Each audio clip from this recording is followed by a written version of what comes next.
Stoic Fire, Hindu Resolve. How Ancient Warriors Built Unshakable Confidence. Chapter 1, The Spartan Shield.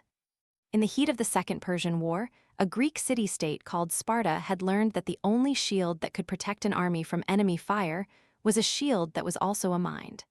When the Persian king sent a massive army to conquer Greece, the Spartans answered with an iron resolve that would echo through history. Their training was rigorous. They practiced the art of remaining calm while soldiers around them screamed. Their leader, King Leonidas, was famed for standing alone on the narrow pass where the Greeks faced the Persian forces. He used his shield not only to block spears, but as a reminder that within each warrior lies a fire that, when tempered with disciplined restraint, can turn fear into strength. He famously said that the Greeks would not be vanquished only because they were small, but because their hearts burned brighter than the foes they faced. The lesson from this tale is that unshakable confidence begins with an internal weapon, mindfulness grounded in disciplined practice.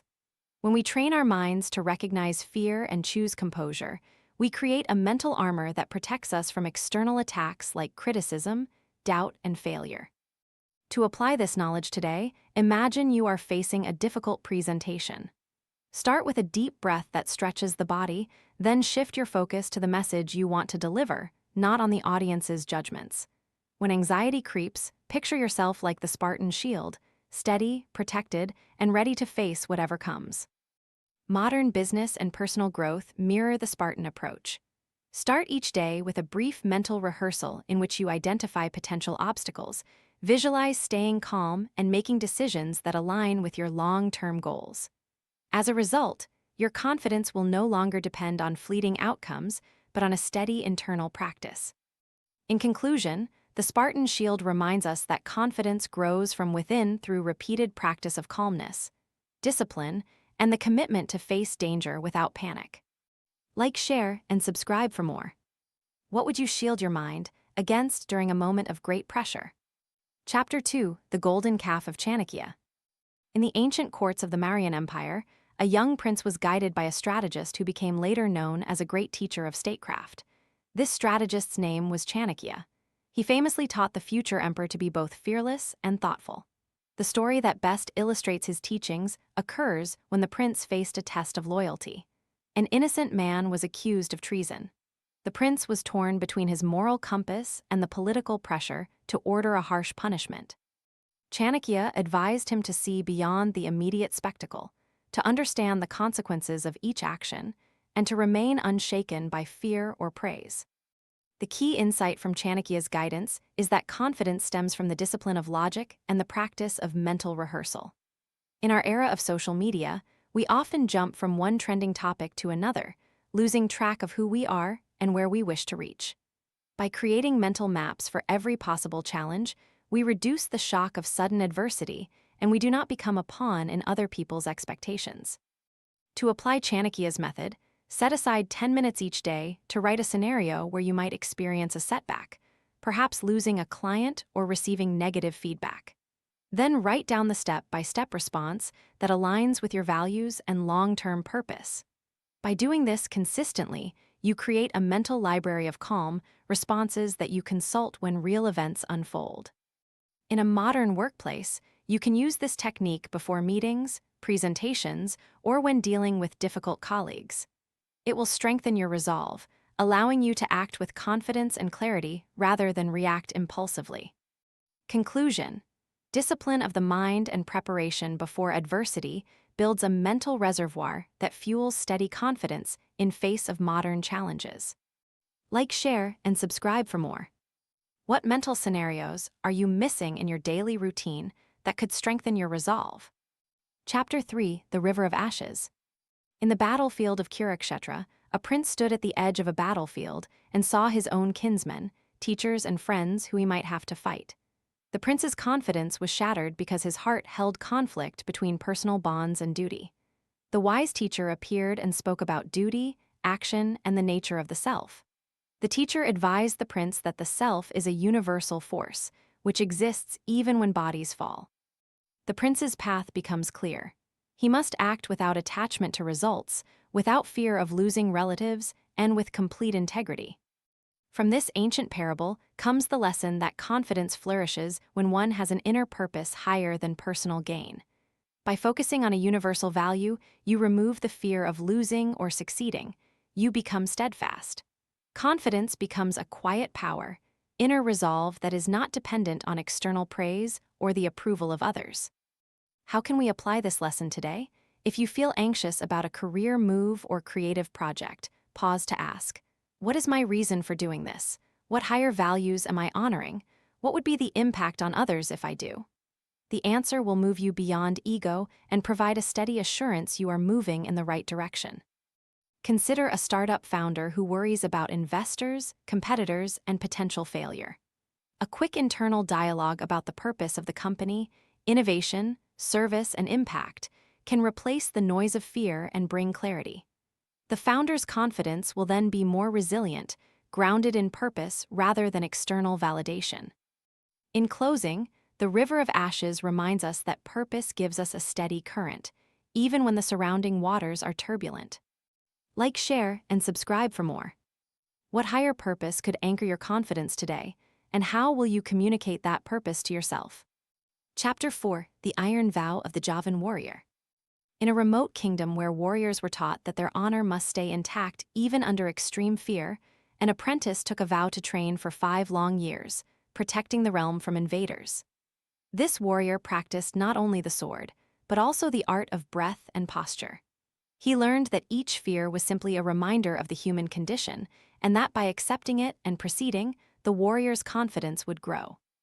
The insight here is that confidence does not come from conquering fear, but from working with it.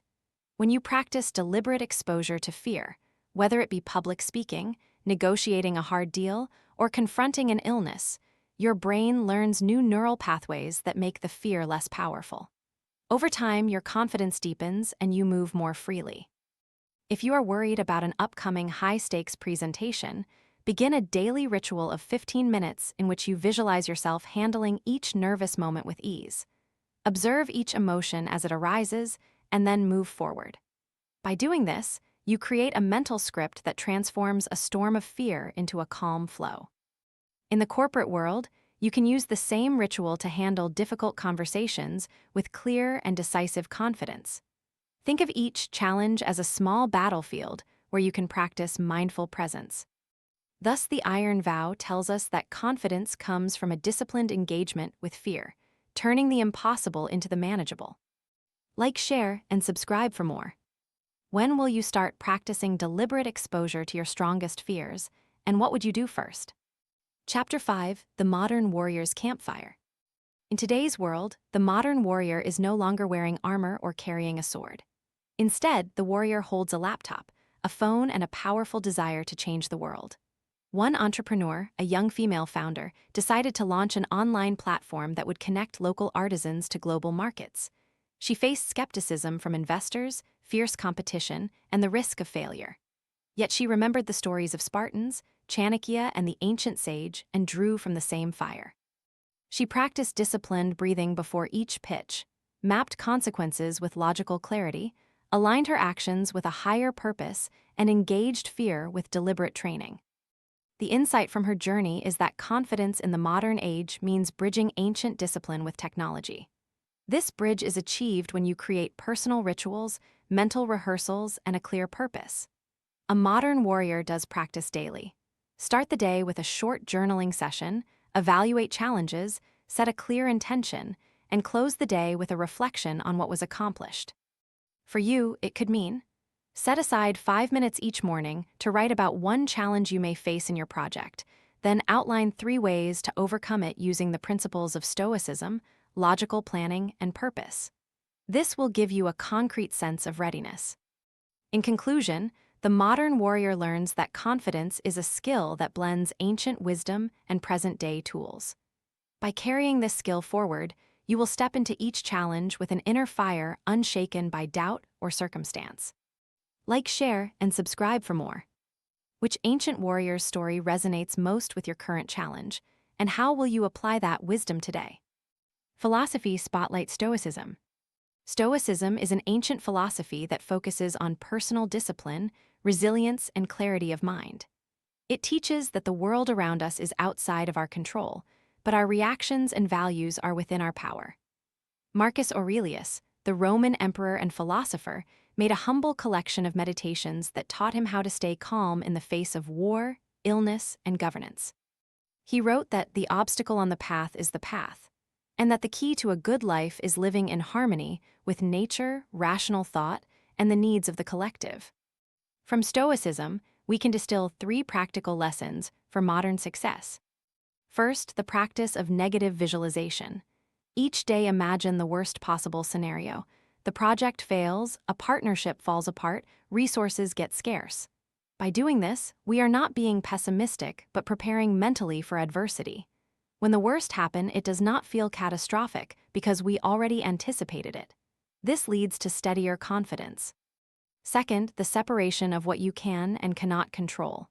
If you focus your effort on what you can influence, your attitude, the effort you put into tasks, the quality of your relationships, then fear of external outcomes fades. You become a person of purpose rather than a victim of circumstance. Third, the concept of virtue as the only true good. In Stoicism, a virtuous life means living with wisdom, courage, justice, and self-control. Confidence blossoms when our actions are guided by virtue, because we do not need external validation. Every decision is aligned with our higher goals and principles. When we connect Stoicism to the theme of ancient warriors, we see that warriors trained their minds, practiced disciplined thinking, and maintained a resolve that could stand against any battle. The Stoic mindset that mind governs reality helps modern warriors, entrepreneurs, leaders, athletes, or students to build unshakable confidence. So let the fire of Stoicism guide you.